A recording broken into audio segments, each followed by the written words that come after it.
After reaching maximum level with 8 jobs in Final Fantasy XIV and enjoying my time with each of them, I was expecting to sail through the game's remaining jobs without any struggles. Unfortunately, after obtaining level 80 with the ninja, things aren't looking so good.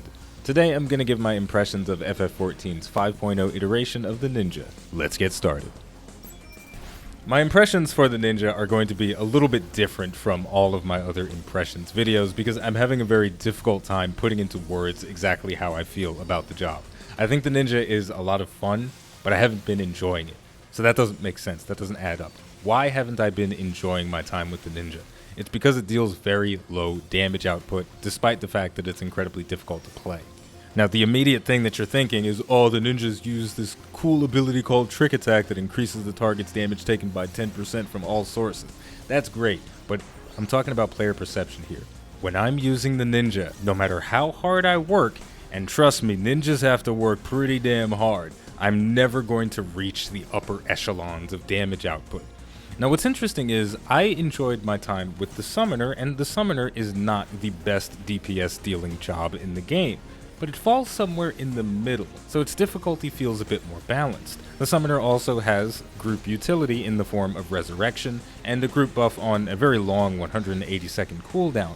So, when I was playing the summoner, I knew I wasn't the best. I knew black mages would absolutely destroy things better than I can, but I felt okay about it, because I was somewhere in the middle, and my time spent learning the job was rewarded with tangible increases in my damage output. The perfect example is with Demi Bahamut. When I first started playing the summoner, I was able to get 2 Enkindles and 5 or 6 worm waves. By the time I mastered the job, I was getting 8 worm waves and 2 Enkindles. It's possible to squeeze little bits of damage out of the ninja by altering your rotation, but again, while I'm playing the ninja, I'll always be close to the bottom of the list, and that's not a good feeling. With that said, the damage output of the ninja isn't the only thing I took issue with during my time with it. The job's resource generation doesn't feel in line with all of the other resource generation systems in the game. I don't think all of the resource generation systems need to be identical, but there is a very good reason why so many of them follow a few ground rules. In general, resources can be stored up to a maximum of 100, and the highest cost for a resource is 50. For this, I'm going to use the Dark Knight as a comparison. The Dark Knight's blood gauge is almost identical to the ninja's Ninki gauge, but the Dark Knight's blood gauge resource feels infinitely better to manipulate. The Dark Knight generates its resource by landing the 3rd hit in its 1-2-3 combo, and it has abilities that generate additional resources as well. Upon landing the 3rd hit in your 1-2-3 combo, you generate 20 blood for your blood gauge. You can spend 50 blood gauge on the AoE weapon skill Quietus, the single target weapon skill Blood Spiller, or the ability Living Shadow, which functions like a damage buff on a long cooldown.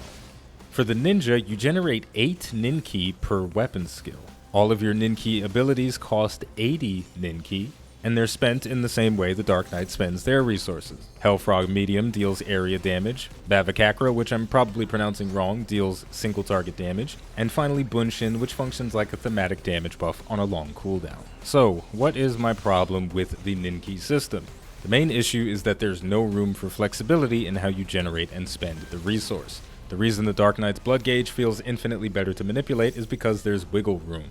If you generate 50 blood and you have exactly enough to use one of your blood spenders, you don't have to spend it right away. You can complete 2 more full combos before having to worry about wasting resources. For the ninja, once you reach 80 Ninki, you can only use 2 weapon skills before the 3rd weapon skill will cause you to waste resources.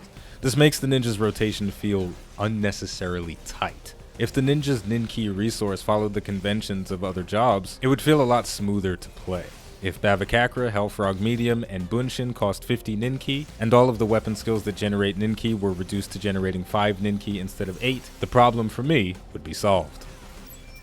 To wrap things up, there are some other issues that I have with the ninja, but I'm not going to get into them because number 1, the ninja gives me a headache and talking about it makes my brain want to explode in the worst way.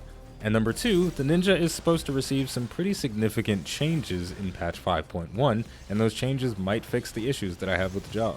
So, I'm going to reserve the rest of my judgments and opinions on it until then, but for now, I'm not happy with the ninja, and I honestly wouldn't recommend playing it to anybody.